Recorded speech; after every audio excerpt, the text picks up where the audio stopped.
Rescue story. Rescue team saves fox infected by parasitic wasps. In the heart of the misty Appalachian forests of West Virginia, where autumn leaves painted the ground in fiery reds and golds, a chilling discovery unfolded.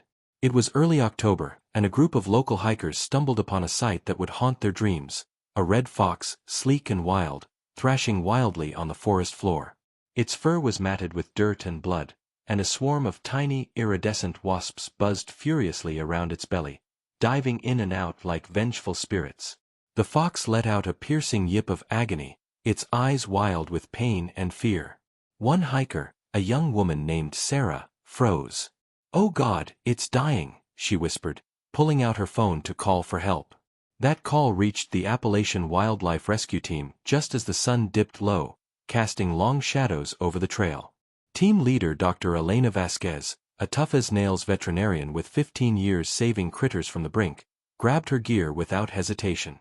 "Pack the tranquilizer darts and the mobile surgery kit," she barked to her crew. Jake, the burly trapper with hands like bear paws, and Mia, the sharp-eyed entomologist who specialized in bizarre insect attacks. They piled into their battered Ford truck, hearts pounding. Elena had seen mange, rabies, even poisoned baits, but this? The hiker's shaky video showed something straight out of a horror movie. Bulging lumps under the fox's skin, moving. By the time they reached the site, night had fallen, and the forest whispered with unease. Flashlights cut through the dark, revealing the fox huddled against a fallen log, its breaths shallow and ragged. The wasps, small, metallic blue ichneumon wasps, rare invaders from overseas cargo ships, formed a living cloud. "They're parasitic," Mia murmured, her voice tense. "Eggs laid in the fur, larvae burrowing inside, eating it alive from within." The team exchanged grim looks. If they didn't act fast, the fox would be a husk by dawn. Approaching was hell. The fox, cornered and desperate, lunged with surprising ferocity, snapping at Jake's boots. "Easy, buddy," Jake cooed, his voice steady as he circled with a net. Elena fired a dart. Missed. The fox bolted into the underbrush, dragging its hind legs. Tension gripped them. Every second meant more larvae hatching, more tissue devoured. Mia spotted a burrow nearby. "It's heading there to hide and die." They fanned out, hearts racing, the buzz of wasps like a countdown clock. Sweat stung Elena's eyes as she tracked paw prints in the leaf litter. Minutes stretched into eternity. Then, a weak whimper. There, in a tangle of roots. This time, the dart hit true. The fox slumped, and they rushed in. Jake scooped it up gently, wrapping it in a heated blanket. Up close, the horror was worse. Dime-sized holes in its flank, larvae wriggling out, white and grotesque, each the size of a grain of rice. "At least 24, Mia counted, her face pale.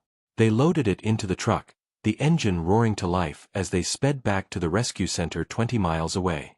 In the cab, Elena monitored vitals. Pulse weak, temp crashing. "Hang on, little fighter," she whispered, injecting fluids. Suspense hung heavy. Would it survive the ride? At the center, under harsh fluorescent lights, the real battle began.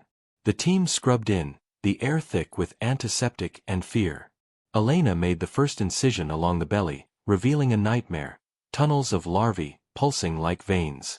"They're everywhere," Jake said, his voice cracking as he suctioned them out one by one. Mia identified the queen larva, huge, anchoring deep near the liver. Tension peaked as Elena's scalpel trembled. One slip, and the fox was gone. The heart monitor beeped erratically. Flatline. "No."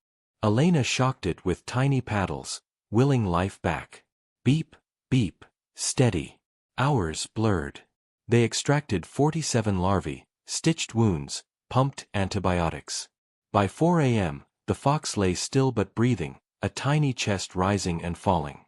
The team collapsed in chairs, exhausted but alive with hope. "We got it," Elena said, tears mixing with a smile. Weeks passed in watchful vigil. The fox, named Rusty for his rusty red coat, fought like a champ. First days, 4 drips and soft growls. Then, tentative steps in the enclosure, chasing a toy mouse. Mia watched the wasp's remnants under microscope, confirming no more eggs. Elena ran tests, liver healing, strength returning. Tension eased into quiet joy. On a crisp November morning, release day arrived. The team gathered at the forest edge, Rusty in a carrier. Elena opened the door. He paused, nose twitching at familiar scents: pine, earth, freedom. Then, with a bound, he vanished into the woods, pausing once to look back, golden eyes gleaming thanks. The hikers who found him got the call: he's wild again. Sarah wept. Elena leaned against a tree, the forest alive around her.